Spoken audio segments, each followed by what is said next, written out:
अस्सलाम वालेकुम क्लास। कैसे हैं आप लोग? सब ठीक ठाक है?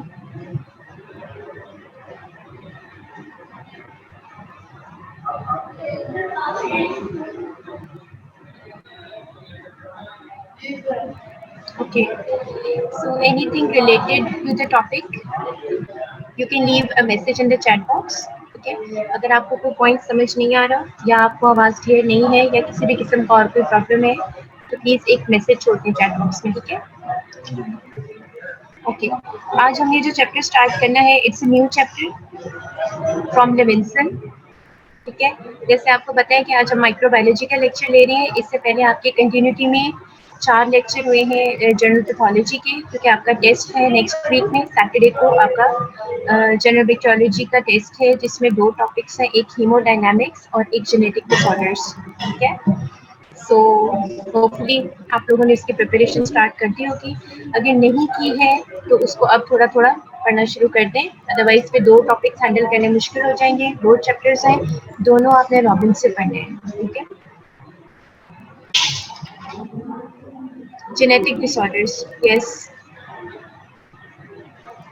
ठीक है, 2 चैप्टर है, एक हीमोडायनामिक्स है, एक जेनेटिक डिसऑर्डर्स है। इसमें जेनेटिक डिसऑर्डर्स के चैप्टर में जितने टॉपिक्स हैं जो आपसे क्लास में डिस्कस किए गए हैं वो सब इंक्लूडेड होंगे टेस्ट में। अच्छा, इसके अलावा ये कि थर्सडे को हमने आपका एक लेक्चर रिवीजन के लिए अरेंज किया है, जिसमें आपको जेनेटिक डिसऑर्डर्स और हीमोडायनामिक्स से रिलेटेड जो क्वेश्चंस आपने पूछने हो आप पूछ सकती हैं। ठीक है, डॉक्टर कुरतलैन उससे रिलेटेड आपको टेस्ट से रिलेटेड सारी मेन पॉइंट्स रिवाइज भी करवा देंगी। और अगर आप लोगों ने इसमें से कुछ भी पूछना होगा, yes, whole chapter is included, whole chapter is included. Genetic disorders का पूरा चैप्टर, जितने टॉपिक्स आपके लेक्चर्स में कवर किए गए हैं वो सब इंक्लूडेड है। ठीक है, अच्छा, तो जो थर्सडे का आपका लेक्चर होगा 18th को जो लेक्चर होगा, 20th को टेस्ट है, उससे 2 डेज पहले 18th को आपका एक लेक्चर रखा गया है, जिसमें आप लोगों ने जो क्वेश्चंस पूछने हो टॉपिक से रिलेटेड आप पूछ सकते हैं। ठीक है, और एक ब्रीफ डिस्कशन इसके ऊपर ओवरऑल सारे जो कंसेप्ट हैं उनसे रिलेटेड थर्सडे को करेंगे।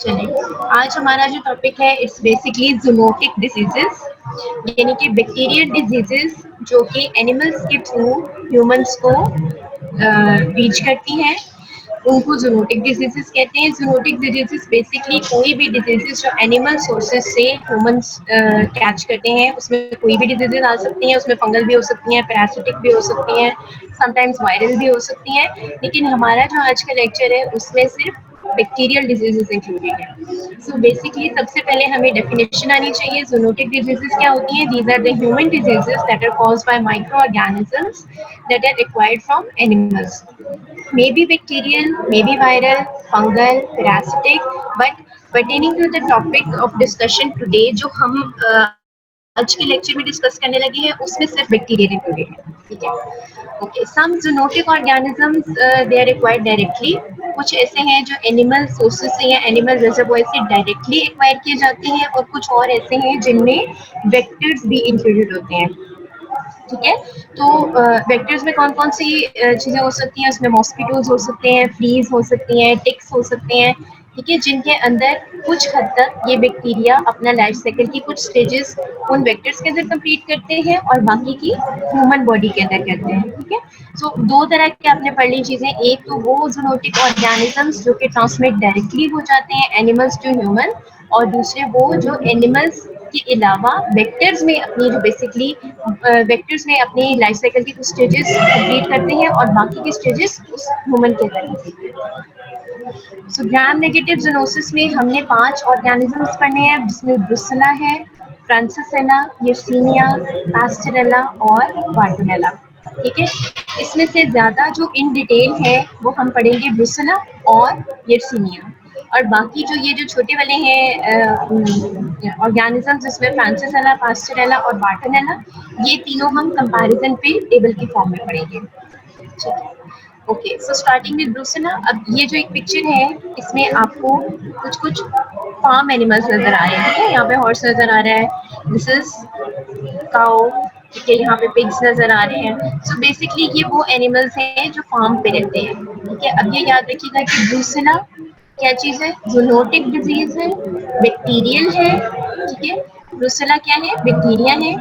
और ये जो ब्रूसेलोसिस है, बेसिकली इसकी डिजीज का नाम ब्रूसेलोसिस है, वो एक जूनोटिक डिजीज है जो कि फार्म एनिमल से ह्यूमंस में ट्रांसमिट होती है। पहले देख लेते हैं ब्रूसेला जो ऑर्गेनिज्म है, these are gram negative rods, they do not have a capsule। ये डिजीज का नाम है ब्रूसेलोसिस। और डिजीज के इसके अलावा और भी नाम है, जिसमें से एक है अंड्यूलेंट fever.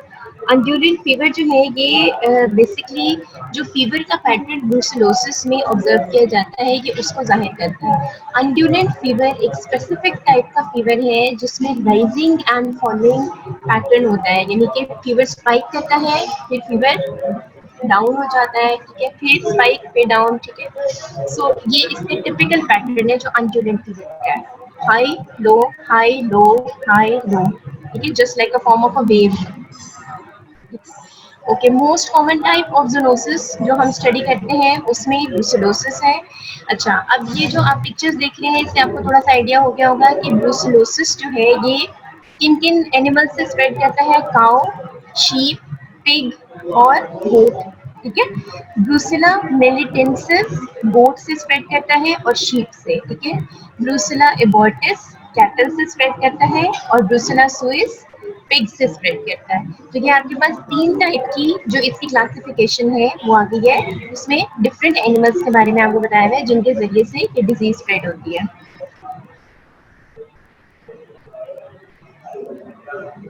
Okay, so next we are going for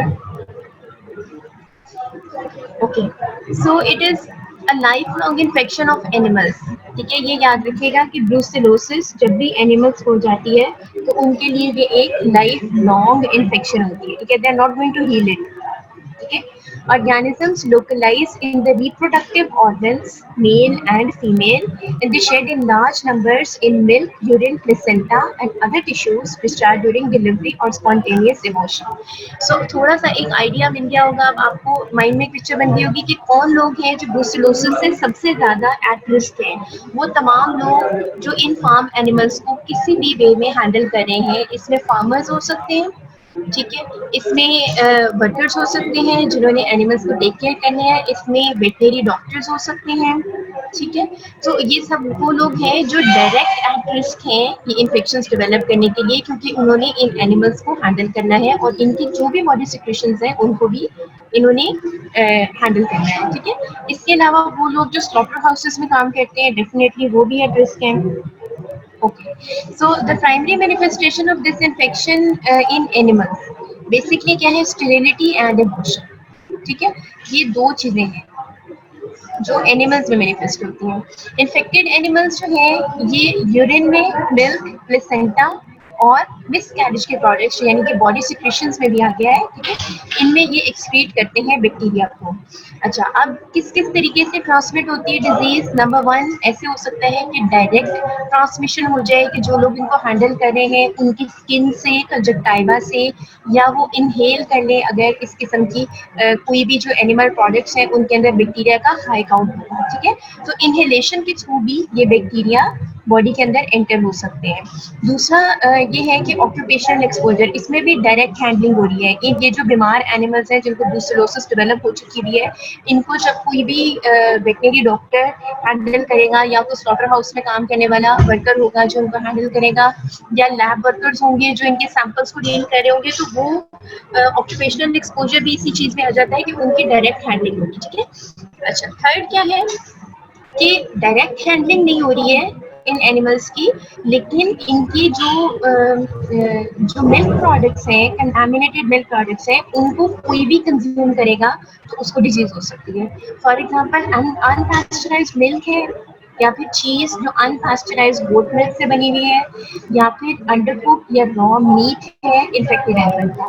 ठीक है, तो ये आपने याद रखनी है। ये वो सारी हिंट्स हैं जो आपको कोई भी इससे रिलेटेड क्लिनिकल सिनेरियो बनाया जाएगा तो इसमें इसी किस्म की कोई ना कोई क्लिनिकल पिक्चर आएगी। ठीक है, ये हम एक डायग्राम में भी इसको थोड़ा इजीली समझ लेते हैं।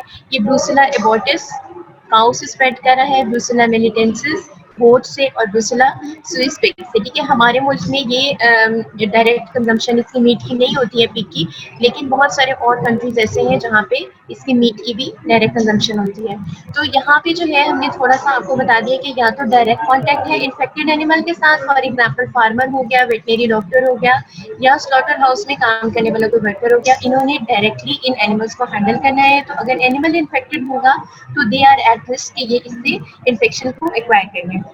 दूसरी सूरत में क्या है कि कंज्यूम करना है इनकी जो प्रोडक्ट्स हैं उनको, ठीक है, अनपास्चराइज मिल्क, चीज, लेकिन कोई डायरेक्ट कांटेक्ट नहीं हो रहा इन्फेक्टेड एनिमल के साथ।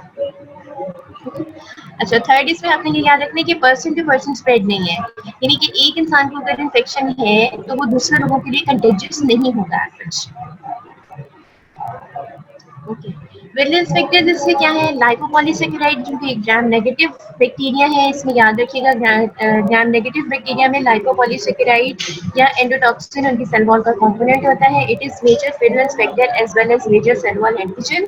Production of the inflammatory cytokines is initially low and incubation period is prolonged. अच्छा, अब ये कैसे एंटर होता है, यहाँ पे आप देख सकते हैं फेगोसिटिक सेल आपको नजर आ रहा है, ठीक है, और ये रेड कलर से बैक्टीरिया शो हुए हुए हैं, ठीक है। So when this bacterium is going to enter the cell, this is a phagocytic cell, कैसे होगा ये जो एंडोसिटोसिस है, इसके बाद ये एंडोसोम बन गया, फेगोसोम बन गया, फेगोलाइसोसोम बन गया। अब फेगोलाइसोसोम से यहाँ पे इसको डिस्ट्रॉय हो जाना चाहिए, ठीक है, आइडियली फेगोसिटोसिस का प्रोसेस अगर कंटिन्यू करें, लेकिन ये यहाँ पे ये प्रोसेस अरेस्ट हो जाता है, ठीक है। फेगोलाइसोसोम जो है ये ब्रेक हो जाएगा और ये एंटर हो जाएगा साइटोप्लाज्म में। साइटोप्लाज्म में एंटर होने के बाद ये जाएगा एंडोप्लाज्मिक रेटिकुलम के अंदर। अब ये याद रखिएगा, एंडोप्लाज्मिक रेटिकुलम में वंस बैक्टीरिया एंटर हो गए हैं, अब यहाँ पे फेवरेबल एनवायरनमेंट है इनकी ग्रोथ के लिए, ठीक है। यहाँ पे कोई फेगोसिटोसिस नहीं हो सकती, इनकी अपनी जो रिक्वायरमेंट्स हैं मल्टीप्लिकेशन के लिए वो यहाँ पे पूरी हो रही है। तो ये बहुत सारे बैक्टीरिया यहाँ पे जाके रेप्लिकेट कर जाएंगे, ठीक है। So there will be a large number of bacteria inside the endoplasmic reticulum, ठीक है। अच्छा, अब इनकी ग्रोथ होती जाएगी, ये बहुत सारे हो जाएंगे, then and they are going to lead to the necrosis of the cell itself, ठीक है। पैथोजेनेसिस में they enter through cuts and abrasions in the skin और जीआईटी, ठीक है। ये स्किन से हमने आपको बता दिया ये कौन सा मोड ऑफ ट्रांसमिशन है, डायरेक्ट कांटेक्ट वाला, ठीक है। सो कट्स या एब्रेशंस इन द स्किन, या फिर अगर किसी ने इंजेस्ट कर लिया है तो जीआईटी से एब्जॉर्ब कैसे होगा। Then they are transported to the regional lymph nodes, अब ये लिम्फेटिक सिस्टम में एंटर हो गए, रीजनल लिम्फ नोड्स तक चलेंगे। अब फर्दर ये क्या करेंगे, they multiply in the lymph nodes and then they carried by the blood to the organs which are involved in the reticuloendothelial system. Reticuloendothelial system का क्या मतलब है कि अब ये लिवर, स्प्लीन, बोन मैरो और lymph nodes में ये एंटर हो गया।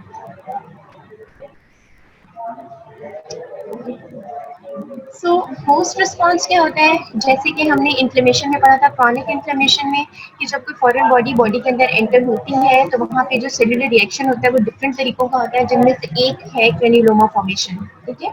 यहाँ पे लिम्फोसाइट्स और एपिथेलॉइड सेल्स जो है ये गैदर अप हो जाते हैं, जॉइंट सेल्स भी होते हैं, so they progress to form a focal abscess। यहाँ पे भी granulomatous inflammation हो रही है। Endotoxin is also involve. Endotoxin का आपको शायद थोड़ा सा रिकॉल कर सकेंगे आप, एंडोटॉक्सिन का क्या इफेक्ट होता है, there is sepsis, there is fever, ठीक है। No exotoxins are produced in case of Brucella. Clinical findings, ठीक है, अगर हम इस सारी टेक्स्ट को ना भी देखें, इवन डायग्राम की फॉर्म में भी हम बता सकते हैं कि सबसे पहले तो आप ये देख लें इंक्यूबेशन पीरियड इसका 2 से 8 वीक्स है, यानी कि प्रोलॉन्ग्ड इंक्यूबेशन पीरियड है, ठीक है। उसके बाद ये देखिए फीवर डेवलप हो जाएगा, ठीक है, fever would be associated with chills, ठीक है। अच्छा, व्हाट इज मेलेज, मेलेज क्या होता है, it is generalized feeling of being unwell, ठीक है। पेशेंट विल कंप्लेन कि मेरी तबीयत ठीक नहीं रहती। फटीग क्या है, ठीक है, it is a chronic state जिसमें इंसान अपने आप को टायर्ड फील करता है। एनोरेक्सिया, एनोरेक्सिया का मतलब क्या है, इसकी एपिटाइट डिक्रीज हो जाएगी, there will be weight loss and ये ऑनसेट एक्यूट भी हो सकता है, ग्रेजुअल भी हो सकता है, ठीक है। अंडुलेटिंग फीवर क्या है, राइजिंग एंड फॉलिंग पैटर्न है, ठीक है। It gives the disease it's name and appears in a minority of patients. अब जरूरी नहीं है कि ये हर पेशेंट के अंदर ये वाला फीवर का पैटर्न हो, ठीक है, लेकिन क्लिनिकल जो हिस्ट्री होगी वो हमेशा आपको हेल्प आउट करेगी कि आप अंदाजा लगा सकें कि ये बेसिकली क्या सिनेरियो है। ओके, फर्दर इसमें क्या है, ऑस्टियोमाइलाइटिस इसमें हो सकता है। अच्छा, लिम्फ नोड्स एनलार्ज हो जाएंगे, लिवर और स्प्लीन जो है वो भी एनलार्ज हो जाएंगे। ऑस्टियोमाइलाइटिस इसके अंदर कॉम्प्लिकेशंस में बहुत कॉमन है। Okay, going towards the lab diagnosis, sample जो है इसमें ब्लड हो सकता है, बोन मैरो एस्पिरेट हो सकता है, जैसे कि हमने कहा कि इसमें पेशेंट्स में बहुत कॉमन है, जो ऑस्टियोमाइलाइटिस है वो भी बहुत कॉमन है, बोन मैरो एस्पिरेट भी आप देख सकते हैं। ग्राम नेगेटिव कोकोबैसिलाई है कल्चर, जो मेरो कल्चर है वो इसमें गोल्ड स्टैंडर्ड है। ग्रोथ में take up to 8 weeks. Lucina abortus, it requires 5 to 10% carbon dioxide to grow. ठीक है, ये 5 to 10% carbon dioxide growth requirement हमने कहीं और भी पढ़ी हुई है। किसी को याद है तो वो बता दे, शाबाश। ये चले 10% कार्बन डाइऑक्साइड के गालिबन, थोड़ी थोड़ी मुझे याद आ रही है। हमने लास्ट चैप्टर में, जो फर्स्ट चैप्टर था, हमने ग्राम नेगेटिव रॉड्स का जो पढ़ा था, जीएनआर का, रिलेटेड टू द जीआईटी। चले देखते हैं कौन रिकॉल कर सकता है। जो बच्चा सही रिकॉल करेगा उसको मेरी तरफ से कोई ना कोई नाम मिलेगा। ओके, फर्दर इसमें क्या है कि अगर कल्चर से आइसोलेट नहीं हो सके हैं bacteria, then we go for serology. ठीक है, सीरोलॉजी में क्या था, एंटीजन एंटीबॉडी टेस्टिंग थी, then slide agglutination test with Brucella antiserum, और biochemical test are performed to identify the species. Treatment and prevention, treatment इसमें टेट्रासाइक्लिन है, रिफैम्पिसिन है, then there is no significant resistance to the drugs. Prevention में आपको किन चीज़ों का ख्याल रखना है, हमेशा पेस्चराइज्ड मिल्क इस्तेमाल करें, एनिमल्स जो हैं उनको इम्यूनाइज्ड रखें, ठीक है, उनकी टेक केयर करें, उनकी वैक्सीनेशन का एहतमाम करें, और जो इन्फेक्टेड एनिमल्स हैं, स्पेशली वो जिनको ब्रूसेला का इन्फेक्शन हो गया है, अब इन्होंने ठीक नहीं होना, ठीक है, तो इन एनिमल्स को बाकी एनिमल्स के अंदर डिजीज स्प्रेड करने के लिए नहीं रखना है, इन एनिमल्स को स्लॉटर कर देना है। ह्यूमंस में कोई वैक्सीन नहीं होती। सेकेंड है Yersinia. Yersinia pest is positive agent of plague. ठीक है, प्लेग का नाम सुना होगा आपने। ओके, सो ये ग्राम नेगेटिव रॉड्स हैं, they are also smaller in size, short gram negative rods भी आप कह सकते हैं। बाइपोलर स्टेनिंग शो करते हैं। बाइपोलर स्टेनिंग का क्या मतलब है कि रॉड है, उसके दोनों पोल्स पे स्टेनिंग या कलर अकर करेगा, और सेंटर में क्लियर एरिया होगा। जैसे आपकी बुक में एक एग्जांपल दी हुई है कि it resembles a safety pin. ठीक है, सेफ्टी पिन सबने देखी है ना। ठीक है, तो उसके दोनों पोल्स पे स्टेनिंग अपेयर करेगी, जो सेंट्रल एरिया है ना वो क्लियर शो होता है। फ्रेशली आइसोलेटेड ऑर्गेनिजम्स, इनमें जो है पॉलीसेकेराइड कैप्सूल भी होता है। Polysaccharide sorry, it possesses a capsule composed of a polysaccharide protein complex, और capsule can be lost with passage in the lab. Loss of the capsule is accompanied by loss of vigilance. So that is why we say that capsule is associated with vigilance, क्योंकि हमें जो research हुई है उससे हमें ये पता चला है कि अगर किसी भी वजह से रिपीटेड passage के जरिए हम इसका कैप्सूल इससे ले लेते हैं या किसी वजह से लॉस हो जाता है, तो उसकी वजह से विजिलेंस भी खत्म हो जाती है। Most vigilant bacteria, it is one of the most vigilant bacteria known. क्यों? क्योंकि इसकी जो इन्फेक्शियस डोज है वो बहुत कम है। 1 से 10 ऑर्गेनिजम्स अगर किसी ह्यूमन की या एनिमल की बॉडी के अंदर एंटर हो गए हैं तो डेफिनेटली वो डिजीज कॉज करेंगे। ठीक है, अच्छा, इसके अलावा हमने जो लो इन्फेक्शियस डोज वाले ऑर्गेनिजम्स पढ़े थे, अच्छा, यानी किसी को याद नहीं आया अभी तक कि 10% कार्बन डाइऑक्साइड कौन से बैक्टीरियम की ग्रोथ रिक्वायरमेंट थी। ठीक है, चलो शाबाश। अभी मैं तो और पूछने लगी थी कि इन्फेक्शियस डोज हमने और किसकी पढ़ी है जिसकी बहुत कम होती है। Yersinia pestis is the cause of plague, also known as black death. Okay, so basically plague जो है इसको ब्लैक डेथ क्यों कहते हैं? क्योंकि एक तो ये हाईली कंटेजियस है, ठीक है, और जो पिछली कुछ ऐसा टाइम है जो 19th सेंचुरी का है जिसमें प्लेग ने लार्ज नंबर ऑफ पीपल ऐसे इन्वॉल्व किए और मासिव लेवल पे डेथ्स हुई कि इसमें जो है ना आप ये समझ लें कि लाखों के हिसाब से लोगों की डेथ्स भी हुई हैं। Okay. So the plague bacillus has been endemic in the wild rodents of Europe and Asia for thousands of years. अच्छा, अब एंडेमिक क्या होता है कि जो उसी एनवायरनमेंट में सर्वाइव कर रहे हैं सालों से। But it entered the north America in the early 1900s। Europe और एशिया में ये इससे पहले बहुत बड़ी बड़ी आप कह सकते हैं कि आउटब्रेक्स प्लेग की हो चुकी भी हैं, जिसमें मासिव लेवल पे डेथ्स भी हो चुकी हैं। इंडिया में एक बहुत बड़ी आउटब्रेक हुई थी, और इसके अलावा यूरोप की कंट्रीज में बहुत ज़्यादा हुई थी, जिसमें बहुत सारे लोग जो है ना, नियरली आप कह सकते हैं, मेरे ख्याल है कि almost 1/3 of the Europe population जो है ना वो इफेक्ट हुई थी इससे। सो प्रॉबेबली जो अमेरिका में ये एंटर हुआ था ये 1900s में हुआ था। और कैसे हुआ था, अभी भी ऐसे ही होता है अमूमन कि कोई भी डिजीज होती है वो जो ट्रेवल रूट्स हैं उनके जरिए से एक जगह से दूसरी जगह जाती है, ठीक है। सो ओवर द कॉन्टिनेंट्स ये ऐसे ही इन्वॉल्व होते हैं। और इसमें भी यही है हिस्ट्री में कि ये एक शिप जो कैलिफोर्निया पोर्ट पे था, ये उसके अंदर एक रैट, जो इन्फेक्टेड रैट था, वो इस शिप में एंटर हो गया था और ये यूरोप से अमेरिका डिजीज ले गया था। It is now endemic in the wild rodents in western United States, although 99% of the cases of plague they occur in the Southeast Asia. ठीक है, सो ये different areas of the world आपको बता दिए जहाँ पे बहुत ज़्यादा प्लेग के चांसेस है स्प्रेड करने के, क्योंकि एंडेमिक है तो कभी भी आउटब्रेक हो सकता है। Okay, the organisms they have several features that contribute to the virulence. इसमें एक इन्वेलप कैप्सुलर एंटीजन है, F1 एंटीजन है, ठीक है। ये क्या करता है, फेगोसिटोसिस से बचाता है इस ऑर्गेनिज्म को। फिर इसमें एंडोटॉक्सिन है, एक्सोटॉक्सिन है, दो प्रोटीन्स है, एक बी एंटीजन है, एक डब्ल्यू एंटीजन है। ये फेगोसिटोसिस को रोकने में भी हेल्प करते हैं। और ऑर्गेनिजम्स जो है ये यर्सीनिया पेस्टिस जो है ये इनकी वजह से सेल के अंदर ग्रो कर जाता है।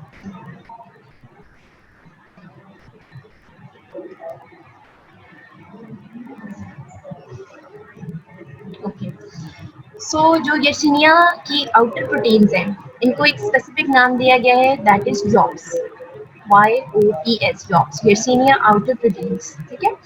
A group of virulence vectors है, these are collectively called YOPS proteins injected into the human cell via type 3 secretion systems। type 3 secretion system बच्चों हमने पहले लास्ट टाइम जो पढ़ा था वो स्यूडोमोनास में भी पढ़ा था, ठीक है। क्योंकि आप रिकॉल नहीं कर रहे इसलिए मुझे खुद ही साथ साथ आपको हेल्प करना पड़ेगा रिकॉल करने में। टाइप 3 सिक्रीशन सिस्टम में क्या होता था कि इसमें बेसिकली जो भी टॉक्सिन थी वो सेल के अंदर इंजेक्ट हो जाती थी, जैसे कि इंजेक्शन के जरिए से हम कोई भी चीज़ इंजेक्ट कर देते, कोई भी मेडिसिन होती है या कोई भी ड्रग होता है जो हम इंजेक्ट कर देते हैं एक ह्यूमन सेल के अंदर या ह्यूमन बॉडी के अंदर, उसी तरह से ये क्या करते हैं बैक्टीरिया, ये अपनी जो टॉक्सिन है उसको टाइप 3 सिक्रीशन सिस्टम के जरिए से डायरेक्ट इंजेक्ट कर देते हैं होस्ट सेल के अंदर, ठीक है। YOPS प्रोटीन क्या करती है, फेगोसिटोसिस को इनहिबिट करती है, साइटोकाइन प्रोडक्शन को रोक देती है, ठीक है।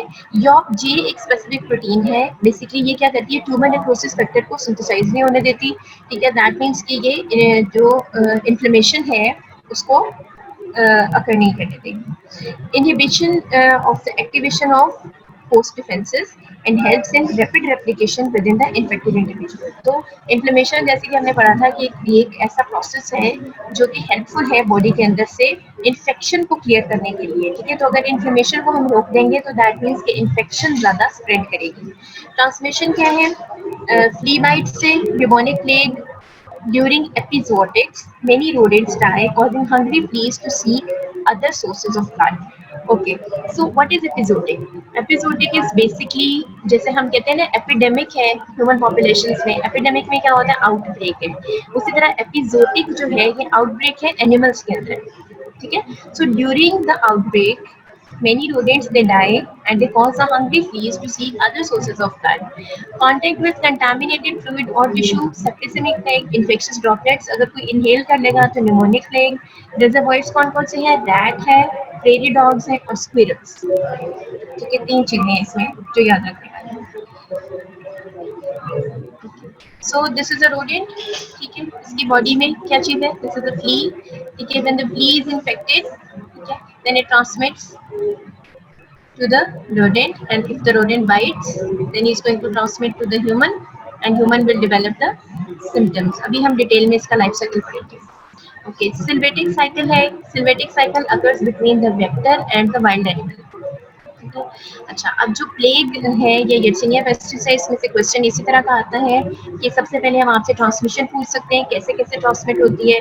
सेकेंडली हम आपसे पूछ सकते हैं कि इसका वेक्टर कौन है, कौन सा वेक्टर है ये, 0.5 या 1 मार्क का आपको क्वेश्चन आ सकता है। फिर आपको ये बताना आना चाहिए कि इसका जो लाइफ साइकिल है उसके कितने फेजेस हैं और उसके मेन स्टेप्स कौन से हैं। ठीक है, ये याद रखिएगा, इसमें से यही क्वेश्चन ज़्यादा बनते हैं। और इसके अलावा ये कि इसके जो यॉक्स हैं, यर्सिनिया आउटर मेम्ब्रेन प्रोटीन्स जो हैं उनके बारे में पूछा जा सकता है। इसके जो विलेंस फैक्टर्स हैं उनके ऊपर एक जनरलाइज क्वेश्चन आ सकता है। So Yersinia pestis is very important as far as your exam is concern. सो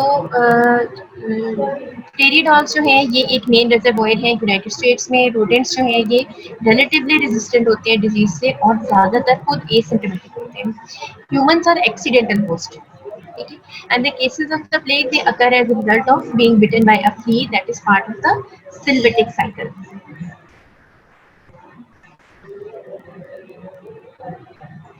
ठीक है, ये आप देख सकते हैं, flea wild rodent, flea to wild rodents, ठीक है, एक साइकिल तो ये चलता है। ठीक है, उसके बाद ये फ्ली अगर डोमेस्टिक रोडेंट्स में भी एंटर हो जाती है then what is its going to do. अब ये डोमेस्टिक रोडेंट्स में इसका लाइफ साइकिल चल रहा है। ठीक है, अब साइड वेज क्या हो रहा है, वाइल्ड रोडेंट से ह्यूमन में, फ्ली से ह्यूमन में बिबोनिक प्लेग आ गई है। ठीक है, अच्छा अगर इनहेल कर लिया तो न्यूमोनिक प्लेग आ गई है, एंटेरिक और septicaemic plague. Urban cycle. This is the transmission of bacteria among urban rats reservoir and the rat flea as a vector. ये urban cycle जो है ये बहुत ज़्यादा एग्जाम में आपसे पूछा जाता है। Predominates during the times of poor sanitation.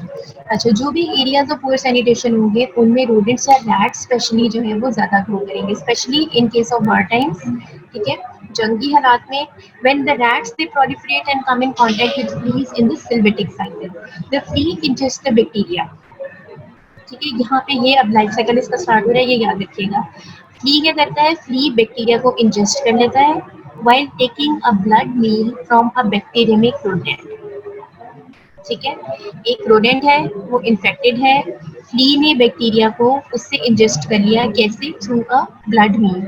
A thick biofilm containing many organisms form in the upper GIT that prevents any food from proceeding down the GIT of the flea. अब क्या होगा, जब flee ने bacteria का एक bite ले लिया है, या आप समझें कि उसने रोडेंट को बाइट किया और उसमें से बहुत सारे बैक्टीरिया एंटर हो गए ना उसके अंदर, तो वो बैक्टीरिया अपने गिर्द एक बायोफिल्म बना लेते हैं। अब ये उस फ्ली के थ्रोट के अंदर है कि जिसकी वजह से फ्ली मजीद कोई भी फूड नहीं ले सकती, किसी भी किस्म की फीड नहीं ले सकती।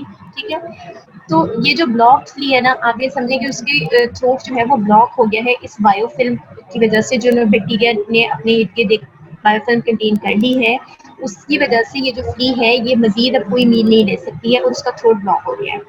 This block flea then regurgitates the organism into the bloodstream of the next animal or human it bites. अब क्या होगा कि it wants to throw out कि जो भी जो बायोफिल्म और जो बैक्टीरिया जिन्होंने अपने इर्द बायोफिल्म बना ली है उन्होंने उसका थ्रोट ब्लॉक कर दिया, वो उसको स्पिट आउट करना चाहता है कहीं पे, तो अभी किसी और को बाइट करेगा।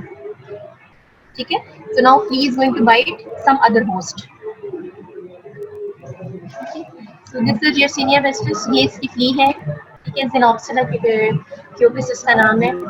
ये भी बोनिक प्लेग आप देख सकते हैं यहाँ पे। So what is going to happen, ये ऑर्गेनिजम्स जो बॉडी में एंटर हो जाते हैं तो ये दिस इज एन एरिया जहाँ पे लिम्फ नोड्स या ग्लैंड्स डेवलप हो गए हैं। ठीक है, और ये साइन किस चीज़ का है, this is a sign of bioterrorism, ये याद रखिएगा। ठीक है, यानी कि ये वो बैक्टीरिया हैं जिनको यूज किया जा सकता है बायोटेररिज्म के लिए। The organism inoculated at the time of the bite spreads to the regional lymph nodes. अब यहाँ से जो अर्बन साइकिल है, यहाँ पे आपने देख लिया स्टार्ट कैसे हुआ था। एक रोडेंट है जिसकी जो इन्फेक्टेड है बैक्टीरिया से, कौन सी बैक्टीरिया है, यर्सिनिया पेस्टिस। ठीक है, फ्ली ने बाइट किया रोडेंट को, उसके ब्लड में जो बैक्टीरिया थे उनको उसने सक कर लिया या इंजेस्ट कर लिया। ठीक है, अब क्या होगा, उसने जो बैक्टीरिया इंजेस्ट किए, बैक्टीरिया ने अपने गिर्द एक बायोफिल्म बना ली, उसका थ्रोट ब्लॉक कर दिया। Now the flea wants to spit out, क्योंकि वो कोई और मील नहीं ले सकती, it is going to bite some other host and it is going to throw out the ball of bacteria और आप कह सकते हैं कि बायोफिल्म की वजह से sort of ball like thing जिसने उसका थ्रोट ब्लॉक कर दिया।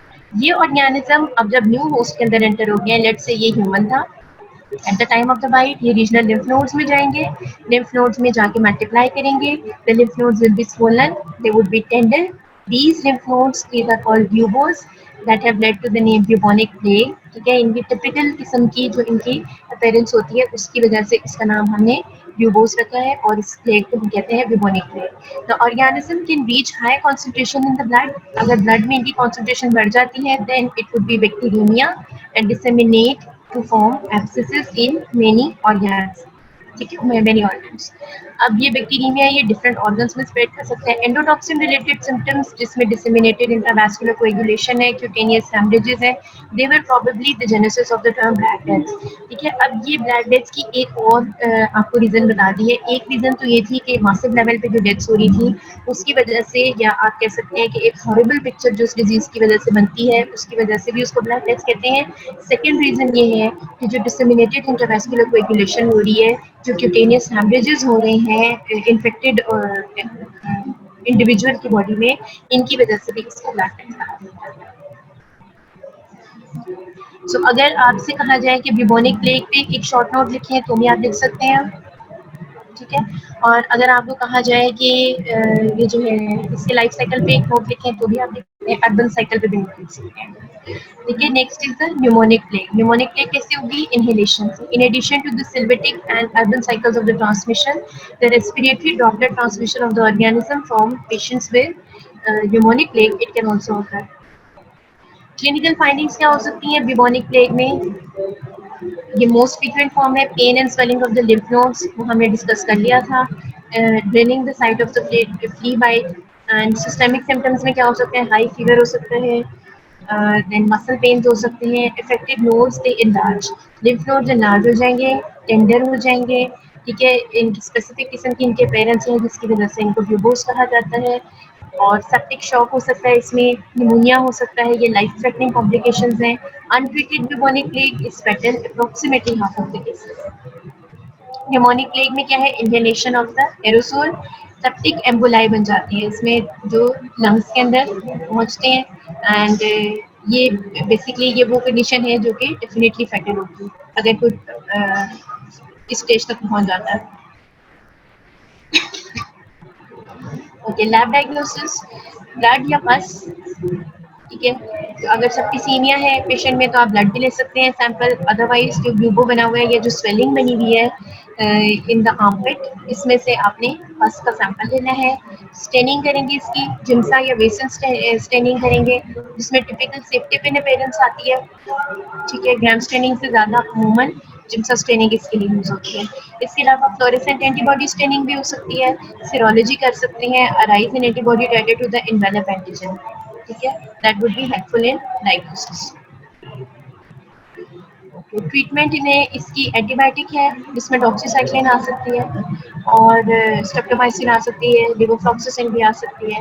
सो in view of the rapid progression of the disease, treatment should not wait for the results of the radiological culture. यानी कि क्लिनिकल डायग्नोसिस है, अगर आपको कोई ऐसी हिस्ट्री मिल जाती है कोई भी रोडेंट बाइट की और फिर पेशेंट की आप देख रहे हैं कि आर्मपिट में स्वेलिंग हो गई है या लिम्फ नोड्स में कोई ऐसी स्पेसिफिक किस्म की स्वेलिंग हो गई है, तो फिर आप इस पेशेंट को एंटीबायोटिक स्टार्ट करवा देंगे उसकी इन्वेस्टिगेशन भेजने के बाद. लेकिन आप वेट नहीं करेंगे कि हर इन्वेस्टिगेशन करना चाहिए.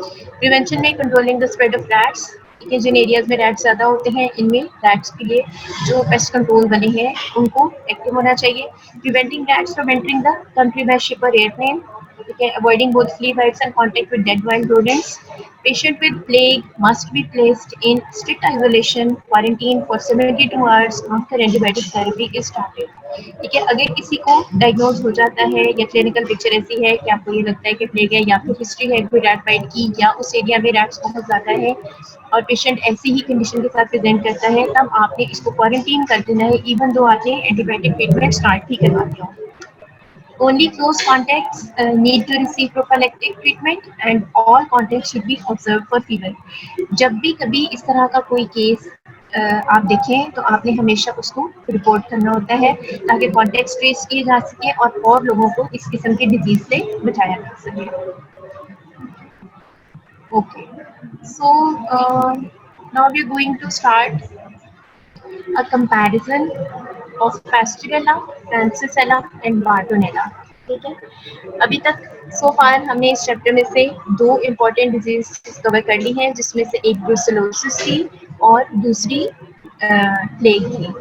ठीक है, अगर इन दोनों में से आपने कोई क्वेश्चन पूछना है तो आप पहले पूछ लें, फिर उसके बाद में आपको ये जो टेबल ऑफ कंपैरिजन है बाकी 3 बैक्टीरिया का वो बना देता हूँ। Questions are welcome.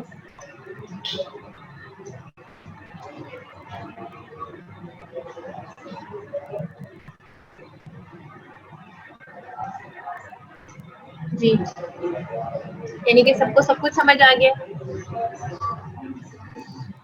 प्लेग भी समझ आ गई और ब्रुसेलोसिस भी समझ आ गया। हाँ जी, D18 आप लोग सुन भी रहे हैं कि नहीं सुन रहे हैं? अच्छा, दोनों समझ आ गए, चलिए जी ठीक है। Then we proceed.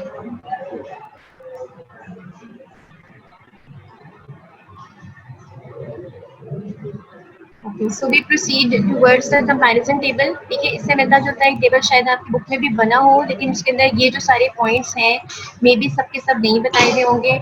इसको आप टेबल पे ही कीजिएगा क्योंकि ये बहुत ज़्यादा डिटेल्स इनकी रिक्वायर्ड नहीं है। ठीक है, इनफैक्ट ये लिविंगस्टन के जो टेक्स्ट है ना, उसी से मैंने ये कंपैरिजन का टेबल बनाया है। ठीक है, ये सेम टू सेम टेबल तो आपको कहीं पे मिलेगा भी नहीं। ठीक है, और कोशिश ये की है कि इसके अंदर सारे इम्पोर्टेंट पॉइंट्स कवर हो जाएं ताकि आपको इन बैक्टीरिया से रिलेटेड जितनी भी इंफॉर्मेशन रिक्वायर्ड है तो पास योर एग्जाम या जनरलाइज्ड कि आपने पेशेंट देखना हो तो आपके एक आइडिया होना चाहिए कि क्या क्या चीज़ें हो सकती हैं, तो उसके हिसाब से सारी इंपॉर्टेंट चीज़ें इसके अंदर लिखती हैं। ठीक है, कंपैरिजन में पढ़ेंगे, इसको बहुत ज़्यादा टाइम हमें देने की ज़रूरत नहीं है। इस चैप्टर में से जो ज़्यादा डिटेल में पढ़ना है आपने तो ब्रूसेलोसिस और प्लेग, ऑलरेडी 2 डिजीजेज हैं डिटेल में पढ़ने के लिए, इनके सिर्फ इम्पोर्टेंट फीचर्स याद रखिए। ठीक है, चलिए स्टार्ट करते हैं। फिर सबसे पहले कि डिजीज कौन सी कॉज करते हैं। पास्चुरेला क्या करता है? Pasteurella multocida, wound infections that are associated cat and dog bite. ठीक है, फ्रांसिसेला चुलेरीमिया करता है। ठीक है, बेसिकली रैबिट्स के साथ एसोसिएटेड होता है। थर्ड है Bartonella, Bartonella cats catch disease का रहा है और बेसिलरी एंजियोमिटोसिस। अब ये देखिए, पास्चुरेला और बार्टोनेला में एक डिफरेंस है। पास्चुरेला में वुंड इन्फेक्शन है, कैट ने बाइट किया, डॉग ने बाइट किया, मोस्ट कॉमनली कैट्स इन्वॉल्व होती हैं, डोमेस्टिक कैट्स भी हो सकती हैं इसके अंदर। ठीक है, तो कैट बाइट के साथ एसोसिएटेड वुंड है और उस वुंड में इन्फेक्शन हो जाता है। Bartonella on the other hand, cat ने स्क्रैच किया है, कैट ने बाइट नहीं किया। ये डिफरेंस है याद रखने के लिए।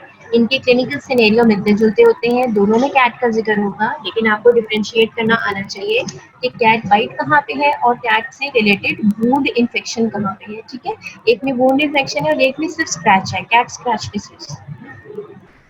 ठीक है, और बेसिलरी एंजियोमिटोसिस एक और कंडीशन है जिसको हम अभी फर्दर डिस्कस करेंगे। इस पॉइंट के लिए आपको तीनों की डिजीजेस के नाम आने चाहिए। Pasteurella multocida, wound infection associated with cat and dog bite, then Francisella tularemia, it is associated with rabbits, and third is Bartonella associated with cats again, लेकिन कैट स्क्रैच डिजीज है और बेसिलरी एंजियोमिटोसिस है। Morphology आपने तीनों की याद करनी है। मॉर्फोलॉजी में क्या है, पास्चुरेला कैसा होता है? शॉर्ट है, तीनों शॉर्ट है। ठीक है, short encapsulated gram negative rod, bipolar staining. ठीक है, बाइपोलर स्टेनिंग अभी हमने किस में पढ़ी? yersinia में भी पढ़ी है। ठीक है, this is short, it has a capsule, it is a rod, it has bipolar staining। ठीक है, फ्रांसिसेला में क्या है? स्मॉल है, डियोमॉर्फिक ग्राम नेगेटिव रॉड्स है। बार्टोनेला में भी यही है, डियोमॉर्फिक ग्राम नेगेटिव रॉड्स है। Next we go to habitat. Pasteurella का क्या हैबिटेट है? Normal flora in the mouth of domestic cats and dogs. ठीक है, Bartonella normal oral flora of cats, दोनों में normal oral flora of the cats, and Pasteurella के case में dog भी है। ट्रांसमिट कैसे होता है ये इम्पोर्टेंट है, कैट या डॉग बाइट से। ठीक है, फ्रांसिसेला कैसे होता है? रैबिट, डियर, रोडेंट्स बाय अ टिक बाइट।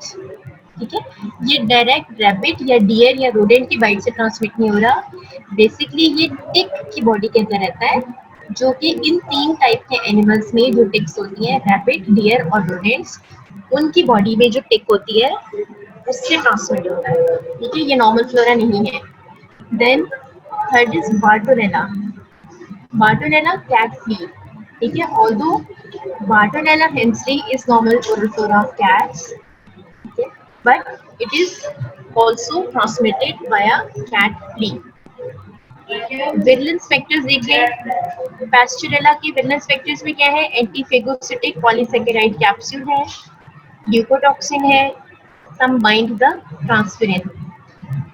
और जो बार्टोनेला है, इसके विरलेंस फैक्टर्स में क्या है, outer membrane adherent proteins bind to the endothelial cells, induces the proliferation of the new vessel formation, ठीक है।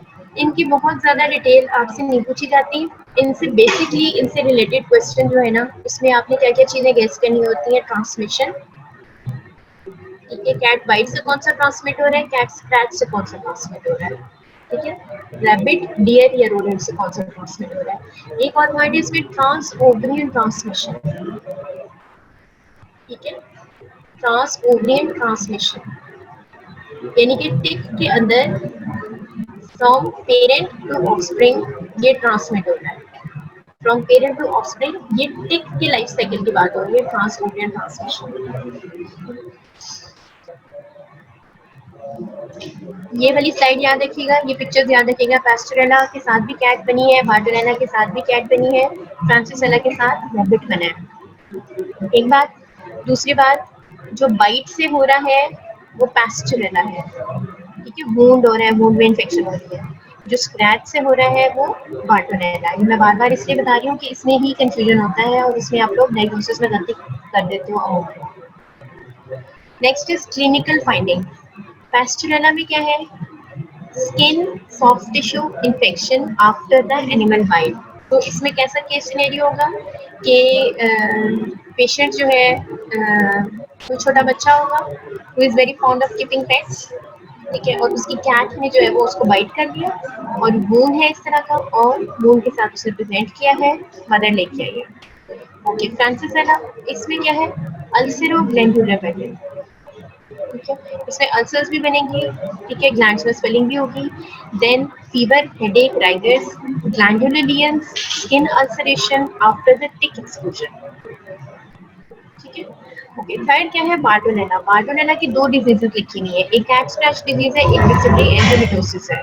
जो कैट स्क्रैच डिजीज है उसमें क्या होगा, almost 3 to 10 days after the scratch from a domestic or stray cat, vacuole will develop, which will lead to pustule formation at the site of bite or scratch. यहाँ पे rather it should be scratch, ठीक है। Papule develop होगा, 2 to 3 weeks में regional lymph nodes swell होने लग जाएंगे, fever होना शुरू हो जाएगा। नेक्स्ट क्या है, बेसिलरी एंजियोमेटोसिस। इसमें क्या होता है, unusual vascular proliferation, it appears in the form of a skin tag. Vascular proliferation होती जाती है, स्मॉल पेप्यूल्स से बन जाते हैं, राउंड रेड नोड्यूल्स बन जाएंगे, अल्सरेशन हो जाएगी, occurs in the skin, bone, liver, spleen, heart and CNS.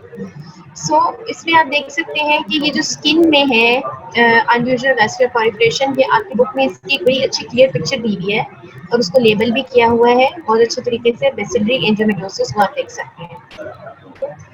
Diagnosis कैसे कैसे करती है तीनों का, पैस्टोरेला में the presence of organism in the culture of sample from the wound site, ठीक है, पैस्टोरेला में वूंड होगा, वूंड साइट पे आपको जो भी आप सैंपल लेंगे उसमें आपको पैस्टोरेला मार्टोसिडा ऑर्गेनिजम्स आप आइडेंटिफाई कर सकते हो। फ्रांसिसेला में क्या है, ग्लूटिनिन टेस्ट करेंगे, ठीक है, एक्यूट और कन्वलेसेंट फेज सीरम सैंपल्स लेंगे, और इसके अलावा फ्लोरेसेंट एंटीबॉडी स्कैनिंग भी कर सकते हैं इन्फेक्टेड टिश्यू की। बार्टोनेला में आपने क्या करना है, कैट स्क्रैच डिजीज में आप सीरोलॉजी करते हो, बेसिलरी एंजियोमेटोसिस में आपको बायोप्सी में, टिश्यू बायोप्सी में, ठीक है, ये रॉड्स नजर आते हैं, प्लियोमॉर्फिक रॉड्स, और स्टेनिंग कौन सी करते हैं हम, गॉर्डन स्टारी सिल्वर स्टेनिंग। ये स्टेनिंग जब हम बायोप्सी टिश्यू की करेंगे तो इसमें हमें gram negative pleomorphic short rods नजर आएंगे। एक बार फिर रिवाइज कर लें, डायग्नोसिस, पैस्टोरेला में वूंड है तो वूंड में से आपने सैंपल लिया या स्वाब लिया, डिपेंड्स किसमें पास चाहिए क्या है, ठीक है, और उसको आपने कल्चर कर दिया, उसमें आपको पास्टरेला मार्टोसिटा ऑर्गेनिज्म आइडेंटिफाई हो जाएंगे। फ्रांसिसेला में एंटीबॉडीज, बार्टोनेला में, जी, बार्टोनेला में क्या है,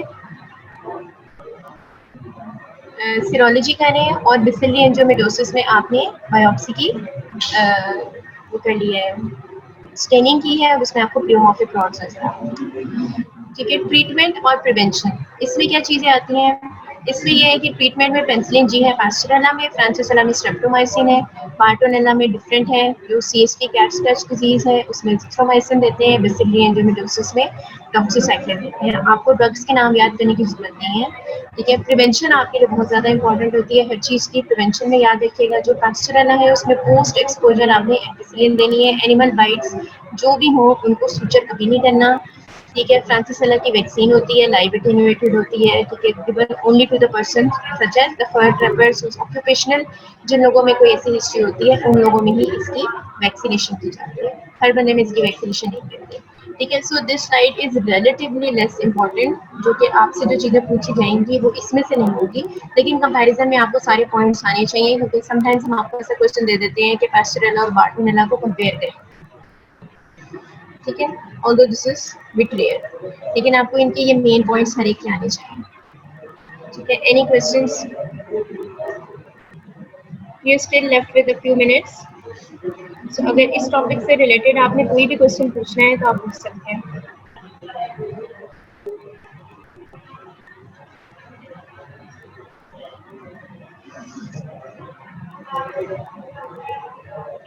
जी, creatine, any questions you want to ask about the topic of zoonosis or any other topic related to microbiology?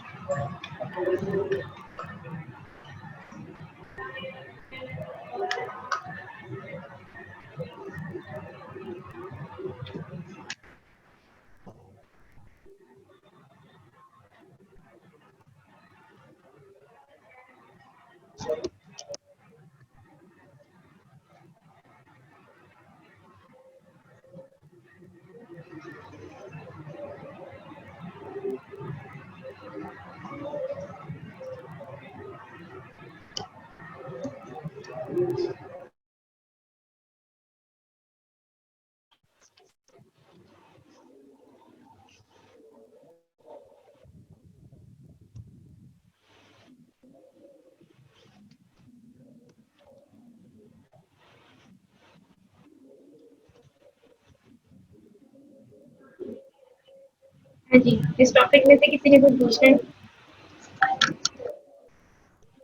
चलिए फिर मैं खुद ही समराइज कर देती हूँ, ठीक है। आप लोगों में से किसी ने कोई क्वेश्चन नहीं पूछना,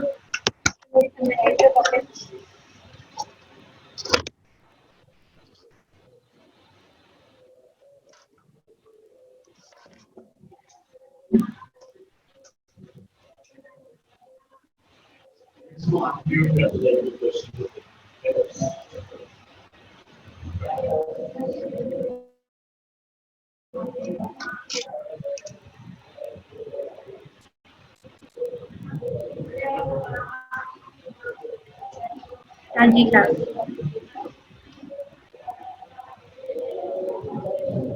somebody wants to ask a question. हाँ जी, 10% कार्बन डाइऑक्साइड का आंसर मैं ही बताऊँ उसका, आप लोगों ने नहीं बताना कुछ भी।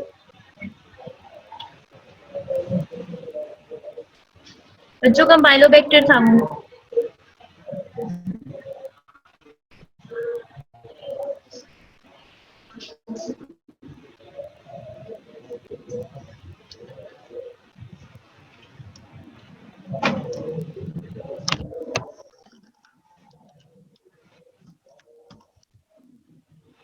जी, आंसर पता चल गया सबको? It was Campylobacter. और यही पॉइंट्स होते हैं जो हर बैक्टीरिया में से आपने एक्चुअली मेमोराइज करने होते हैं, ठीक है। यू कैन से कि ये थोड़े से आपके कीवर्ड्स होते हैं जिससे आपको आइडिया हो जाता है कि हमने जो भी क्वेश्चन आंसर करना होगा उस पे इससे रिलेटेड कुछ ना कुछ पूछा जाएगा, एमसीक्यूज भी और एससीक्यूज भी दोनों इसी तरह से मिलते हैं। Always try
okay. So unfortunately there was an internet disruption. So we're going to summarize once again. What is zoonosis? The human diseases that are caused by microorganisms that are acquired from animals. Can you hear me, Ben? Please leave a reply in the chat box अगर आपको आवाज सही आ रही है and you're able to follow me. Okay. So since it was disconnected तो मुझे idea नहीं हो रहा था कि आप लोग समझ रहे हैं या नहीं समझ रहे हैं. ठीक है. तो जूनोसिस में हमने आज कौन कौन सी डिजीजेस पढ़ी है. सबसे पहले हमने ब्रूसेलोसिस पढ़ा. ठीक है. ब्रूसेलोसिस कैसे स्प्रेड होता है. Basically it is a disease of the animals. ठीक है. जिसमें फार्म एनिमल ज़्यादा इंक्लूडेड है. इसमें काऊ है, इसमें गोट है, शीप है और इसके साथ पिग भी है. ठीक है. सो इनसे रिलेटेड ये क्या डिजीज है ब्रूसेलोसिस, जिसमें बेसिकली जी क्वेश्चन तो नहीं पूछना किसी ने. यस, डायरेक्ट एक्सपोजर से भी स्प्रेड कर सकती है. सो ये वाली पिक्चर इसमें बहुत इंपॉर्टेंट है. तो इसमें आपने सोर्सेज याद रखने हैं. ठीक है. विषय ये याद रखिएगा कि ब्रूसेलोसिस में काऊ, शीप, पिग और गोट ये चार एनिमल्स हैं जो कि इन्वॉल्व हैं. हाँ जी. इन्होंने कहा कि डायरेक्ट ट्रांसमिशन भी हो सकती है. ठीक है. और इनडायरेक्ट भी ट्रांसमिशन हो सकती है. So we will move to this side. Okay. This is an easy thing to remember. Abortus में cow involved है, Meditensis में goat, Swiss में pig. Either direct contact with infected animal, farmer, veterinary doctors, abattoir workers. ये कौन होते हैं जो slaughter houses में काम करते हैं. और consumption of the infected unpasteurized milk, cheese. ठीक है. No contact with infected animal directly. ठीक है. ये इसमें से याद रखने वाली चीज है. अच्छा, फर्दर इसमें आपने क्या याद रखना है. आपने इसमें ये याद रखना है कि एनिमल्स में ये लाइफ लॉन्ग इन्फेक्शन है. इस chronic life long infection of the animals. ठीक है. एनिमल्स में इन्फेक्शन हील नहीं हो रही और ये ऑर्गेनिजम्स कहाँ पे लोकलाइज्ड है. Reproductive organs of the animals, male and female. ठीक है. बोथ. अच्छा. और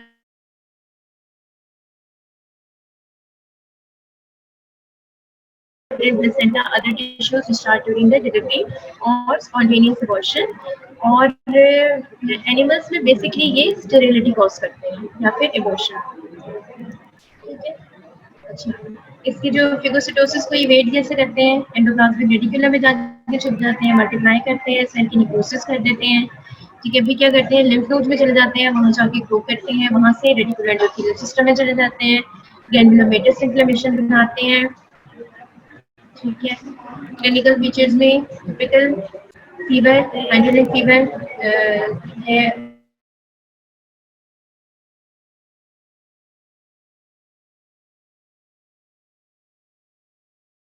इसकी रिक्वायरमेंट ये याद रखिएगा. इसी का मैंने एमसीक्यू बना देना पड़ता.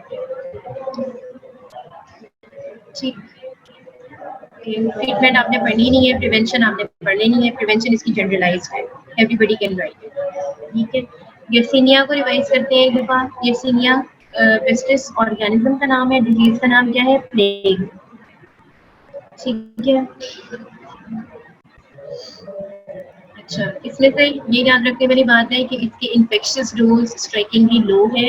सिर्फ 1 से लेके 10 तक बैक्टीरिया यानी कि 1 to 10 बैक्टीरिया अगर किसी की बॉडी में एंटर हो गए हैं तो डेफिनेटली उसको प्लेग हो सकती है। प्लेग को ब्लैक डेथ भी कहते हैं, जिसमें से नंबर 1 रीजन ये है इसको ब्लैक डेथ कहने का कि इसमें कॉम्प्लिकेशंस में जो लोग चले जाते हैं, ठीक है, और मासिव लेवल पे डेथ्स पास्ट में हो चुकी भी हैं, उनकी वजह से भी ब्लैक डेथ कहते हैं। और जो अपीयरेंस होती है पेशेंट की जिसमें हेमरेजेस बन जाते हैं बॉडी में, ठीक है, उनकी वजह से भी इसकी अपीयरेंस की वजह से भी ब्लैक डेथ कहते हैं। ठीक है, इनिशियली ये यूरोप और एशिया में ज़्यादा होता था, अब डिफरेंट कॉन्टिनेंट्स तक फैल गया है, अमेरिका में भी है। ठीक है, तो यूरोप, अमेरिका और एशिया 3 जो है आपको यहाँ पे जो ये डिजीज मिल सकती है। ओके, इसका एक मतलब ये भी है कि जब आपने ये फॉरेन एग्जाम्स के लिए आपने प्रिपेयर करना है तो उसमें भी आपने इस टॉपिक को अच्छा पढ़ के जाना है, ब्रुसेलोसिस को भी और इसको भी। ज़ूनोसिस तो सबने ही पढ़ना है जिन लोगों ने भी फॉरेन एग्जाम्स आगे प्लान किए हुए हैं। इसमें यूएसए मिली है, प्लान है, या एएमसी है जो भी है। ओके, सो विजिलेंस फैक्टर्स इसके envelope proteins, envelope capsular antigens हो गए, इसमें एंडोटॉक्सिन हो गई, एक्सोटॉक्सिन हो गई, और प्रोटीन्स बी और डब्ल्यू। जॉब्स जो है यर्सिनिया आउटर प्रोटीन्स, इसको सबने याद रखना है। फेगोसाइटोसिस को इनहिबिट करने में, साइटोकाइन प्रोडक्शन में हेल्प करती है, ठीक है, इन्फ्लेमेशन को रोकती है। कैसे? ट्यूमर नेक्रोसिस फैक्टर को वो नहीं ट्यूमर नेक्रोसिस फैक्टर को प्रोड्यूस नहीं होने देती है, ठीक है। और कैसे ये यर्सिनिया आउटर प्रोटीन्स जो है ये कैसे एक्ट करती हैं बॉडी पे? टाइप 3 सिक्रीशन सिस्टम के जरिए से, ठीक है। टाइप 3 सिक्रीशन सिस्टम मैंने आपको भी रिवाइज करवाया था कि इसमें क्या होता है कि जो ऑर्गेनिज्म की या बैक्टीरिया की प्रोटीन्स है वो सॉर्ट ऑफ इंजेक्ट कर दी जाती हैं इनटू द होस्ट सेल, ठीक है, डायरेक्टली इंजेक्ट कर दी जाती हैं। और ये मैकेनिज्म हमने सूडोमोनास में भी पढ़ा था, अगर आपको याद नहीं आ रहा तो वो मैंने आपको बता दिया। ओके, ट्रांसमिशन किसके जरिए से होती है? फ्ली बाइट से होती है, ठीक है। ओके, सिल्वेटिक साइकिल क्या होता है? डिफाइन सिल्वेटिक साइकिल आप सब पूछ सकते हैं। It is the cycle that occurs between vector and the wild animal, ठीक है, and humans are the accidental hosts. Then urban cycle क्या होता है? अर्बन साइकिल में क्या हो रहा है? फ्ली ने बैक्टीरिया को इंजेस्ट किया, कहाँ से? फ्रॉम द इन्फेक्टेड रोडेंट, ठीक है। So number 1 rodent was infected, flea bit the rodent, ठीक है, and flea ingested the bacteria formed a biofilm around themselves, ठीक है, जिसकी वजह से जो flea है उसका थ्रोट ब्लॉक हो गया है। now flea wants to split it out, split out कैसे करेगी? किसी और को बाइट करके, ठीक है, जिसको बाइट करेगी उसकी बॉडी में ये बैक्टीरिया एंटर हो जाएंगे। एंटर होके क्या होगा? रीजनल लिम्फ नोड्स में at the site of the bite पहले रेप्लिकेट करेंगे, फिर रीजनल लिम्फ नोड्स में एंटर हो जाएंगे, लिम्फ नोड्स स्वेल हो जाएंगी, ल्यूको फॉर्मेशन हो जाएगी, leading to the name bubonic plague, bacteria disseminate to form abscesses in the different organs, ठीक है। और ये जो डिसेमिनेटेड इंट्रावास्कुलर कोएगुलेशन हो जाती है, क्यूटेनियस हेमरेजेस हो जाते हैं, इसकी वजह से इस पेशेंट को इसकी डेथ भी हो जाती है। निमोनिक क्या है? सिल्वेटिक एंड अर्बन साइकिल्स के अलावा रेस्पिरेटरी ड्रॉपलेट ट्रांसमिशन भी हो सकती है, यानी कि अगर कोई ऐसा होस्ट है जो इवन जिसकी डेथ भी हो गई है, ठीक है, प्लेग से, तो ये बैक्टीरिया जो है ये उस बॉडी के इर्द गिर्द उसके आसपास से इनहेल किए जा सकते हैं, ठीक है। और रेस्पिरेटरी ड्रॉपलेट ट्रांसमिशन है from patients that can lead to pneumonic plague. Pneumonic plague कभी जो है वो मोर्टेलिटी रेट हाई है, कि पेशेंट प्रेजेंट कैसे करेगा? Pain and swelling of the lymph nodes, sometimes they may be a history of rodent bite, कई cases में नहीं भी होती है, ठीक है, पेशेंट को पता नहीं चलता, लेकिन obviously there is a history, ठीक है। हाई फीवर, मसल एक्स, और जो लिम्फ नोड्स हैं वो एनलार्ज हो जाएंगे, टेंडर हो जाएंगे, ठीक है। और सेप्टिक शॉक हो सकता है, निमोनिया हो सकता है, अगर अनट्रीटेड रह जाए तो फैटिंग है। लैब डायग्नोसिस में ब्लड या पस फ्रॉम द लेन, स्टेनिंग कौन सी की आपने? जिम्सा स्टेनिंग की, और इसमें एंटीबॉडी स्टेनिंग की, सीरोलॉजी भी कर सकती हैं पेशेंट्स में, ठीक है। सो इसकी प्रिवेंशन भी इम्पोर्टेंट है, उसको एक मिनट देख लीजिएगा। So with this we come to an end of the chapter जिसमें ज़ूनोटिक डिजीजेस डिस्कस हुई हुई हैं, ठीक है। आज हमने ये पढ़ी भी है, रिवाइज भी की है। अगर किसी को फिर भी कोई चीज़ समझ नहीं आई है तो you can ask in the next lecture, ठीक है? So we will have the next lecture of microbiology on Wednesday इंशाल्लाह। ठीक है, until then please take care. और अपनी बुक्स प्लीज खोल लें। अगर आप लोगों ने अभी पढ़ना नहीं शुरू किया तो बच्चों थोड़ा थोड़ा पढ़ना शुरू कर दें। ये चीज़ें गैदर अप होकर आपके लिए बहुत मुश्किल हो जाएंगी, ठीक है? इस वक्त आपके पास फिर भी टाइम है जिसमें से आप लोग कुछ ना कुछ पढ़ सकते हो। आई एम नॉट श्योर कि आपका प्रॉफ कब है, लेकिन हम एज्यूम यही करेंगे कि नवंबर में है, ठीक है? अनलेस यूएचएस डेट अनाउंस नहीं करती, nobody can say that prof will be delayed. Although जो करंट हालात है उसमें हमें यही नज़र आ रहा है कि शायद कुछ एग्जाम्स में डिले हो, तो लेकिन we can not be sure, ठीक है? इसलिए हमने अभी रिलैक्स नहीं होना। अभी हमारे पास ज़्यादा टाइम है, हम इस टाइम को यूटिलाइज कर सकते हैं। वंस आपका कॉलेज ओपन हो जाएगा, आपकी रूटीन ज़्यादा हेक्टिक हो जाएगी, आपके नंबर ऑफ टेस्ट बढ़ जाएंगे, एग्जाम बढ़ जाएंगे, जो आपके सेशन एग्जाम है वो होने होंगे। उस टाइम पे इन चीज़ों के साथ कोप करना मुश्किल हो जाएगा। कम अज़ कम अपनी जो भी फर्स्ट रीडिंग है ना एक चैप्टर की, वो इस ड्यूरेशन में ज़रूर कर लें, जब तक कि आपको कोई हालात फर्टिलिटी की तरफ नहीं जाते, आपको पता नहीं चल जाता कि कब से कॉलेज खुलने हैं, कब से रेगुलर क्लासेस स्टार्ट होनी है, ठीक है? थोड़ा सा इसको गौर कीजिएगा। रेगुलर क्लासेस स्टार्ट होने के बाद इतना टाइम फाइंड आउट करना मुश्किल काम होगा कि आप हर चीज़ को स्टार्ट करके स्क्रैच से पढ़ना शुरू करो और उसकी डिटेल्स भी पूरी पढ़ लो और आपको याद भी हो जाए। ऐसा नहीं होगा, ठीक है? टाइम नहीं मिलता है फिर पढ़ने का। Okay, so best of luck for your test, ठीक है? आई होप कि आप लोग अब थोड़ा सा टाइम निकाल के उसको भी गो थ्रू करना शुरू करेंगे। थर्सडे की क्लास में अगर किसी ने कोई भी टेस्ट से रिलेटेड चीज़ पूछनी हो तो आप पूछ सकते हो, और बेहतर है कि तब तक कोशिश करके कम से कम मेन टॉपिक्स को एक एक छोटी छोटी रीडिंग जरूर ले लेना।